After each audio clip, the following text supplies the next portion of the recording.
শবে কদরের নামাজের নিয়ম হলো অন্য যে কোনো নামাজ যেভাবে পড়েন শবে কদরের নামাজও একইভাবে পড়বেন।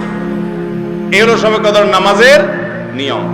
এমন কোনো কথা নাই যে শবে কদরের নামাজে প্রথম রাকাতে সূরা ফাতিহার পর অমুক সূরা এতবার পড়তে হবে, দ্বিতীয় রাকাতে ততবার পড়তে হবে, এরকম কোনো কথা কোরআন হাদিসে, এগুলা মন গড়া বিভিন্ন সিস্টেম, বিভিন্ন পদ্ধতির কথা, বিভিন্ন আপনার বাজারে নামাজ শিক্ষার বই নামে অনেক বই আছে, সব বই না, কিছু কিছু বই আছে, এইসব বইতে শবে কদরের নামাজ এত রাকাত, প্রথম রাকাতের এই নিয়ম, দ্বিতীয় রাকাতের ওই নিয়ম, এরকম বিভিন্ন কথা বলা আছে। এগুলো সব ভিত্তিহীন, মন গড়া, এগুলো কোরআন হাদিসে নাই। কোরআন হাদিসে লাইলাতুল কদরে অন্য রাতের মতো আপনি নামাজ পড়বেন, একটু লম্বা সময় নিয়ে পড়বেন।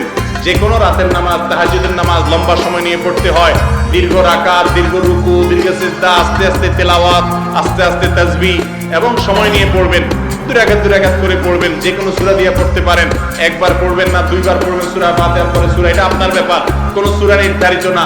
আপনি লাইলাতুল কদরের একটা জিনিস নির্ধারিত, সেটা হলো একটা দোয়া হাদিসে বর্ণিত হয়েছে, আম্মা জান আয়েশা রাদিয়াল্লাহু তাআলা আনহাকে নবী করিম সাল্লাল্লাহু আলাইহি ওয়াসাল্লাম শিক্ষা দিয়েছেন, তুমি যদি লাইলাতুল কদর পাও তাহলে দোয়া করবা। কি দোয়া? আল্লাহুম্মা ইন্নাকা আফুউন তুহিব্বুল আফওয়া ফাআফু আন্নী। আল্লাহ আপনি ক্ষমাশীল, ক্ষমা করতে ভালোবাসেন, অতএব আমাকে ক্ষমা করে দেন। ক্ষমা করতে ভালোবাসেন, অতএব আমাকে ক্ষমা করে দেন। এই দোয়া পড়বেন লাইলাতুল কদরে। এছাড়া আল্লাহর কাছে যে কোনো দোয়া করবেন, দুই রাকাত করে নামাজ যতটুকু পারেন তৌফিকে কুল্লা পড়বেন।